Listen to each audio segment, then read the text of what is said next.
तो दोस्तों, ये कहानी है चिड़िया और किसान की। इस कहानी से हमें सीखने को मिलेगा कि हमें कभी भी किसी पर निर्भर नहीं रहना चाहिए। एक गांव में एक किसान रहता था। उसके गांव के बाहर एक छोटा सा खेत था। एक बार फसल बोने के कुछ दिनों बाद उसके खेतों में चिड़िया ने घोंसला बना लिया। कुछ समय बीत गए तो चिड़िया ने वहां 2 अंडे भी दे दिए। उन अंडों में से 2 छोटे छोटे बच्चे निकल आए। वो बड़े मजे से उस खेत में अपने जीवन को गुजारने लगे। कुछ महीने बाद फसल कटाई का समय आ गया। गांव के सभी किसान अपने खेतों की फसल की कटाई में लग गए। अब चिड़िया और उसके बच्चों का वह खेत छोड़ने का समय आ गया था। एक दिन खेत में चिड़िया के बच्चों ने किसान को ये कहते हुए सुन लिया कि कल मैं फसल कटाई के लिए अपने पड़ोसी को पूछूंगा और उसे खेत में भेजूंगा। यह सुनकर चिड़िया के बच्चे परेशान हो गए। उस समय चिड़िया कहीं गई हुई थी। जब वह वापस लौटी तो बच्चों ने उसे किसान की बात बताई।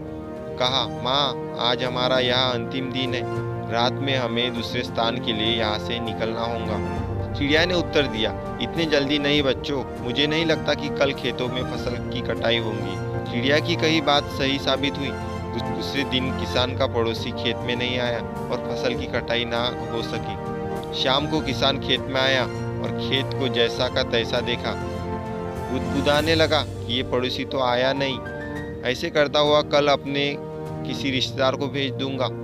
चिड़िया के बच्चों ने फिर से किसान की बात सुन ली और परेशान हो गई। जब चिड़िया को उन्होंने ये बात बताई तो वह बोली, तुम लोग चिंता मत करो, आज रात हमें जाने की जरूरत नहीं है। मुझे नहीं लगता कि किसान का रिश्तेदार आएगा। ठीक ऐसा ही हुआ और किसान का रिश्तेदार अगले दिन खेत नहीं पहुंचा। चिड़िया के बच्चे हैरान थे कि उनकी माँ की हर बात सही हो रही थी।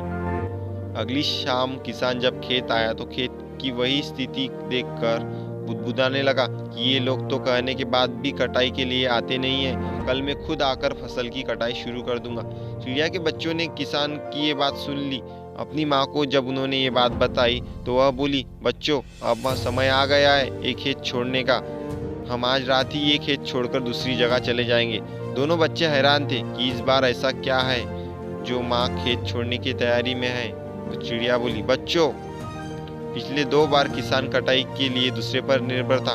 दूसरे को कहकर उसने अपने काम पर बल्ला झाड़ लिया, लेकिन इस बार ऐसा नहीं है। इस बार उसने यह जिम्मेदारी अपने कंधों पर ले ली, इसलिए वह अवश्य आएगा। उसी रात चिड़िया और उसके बच्चों ने उस खेत को छोड़ दिया और वहां से चले गए।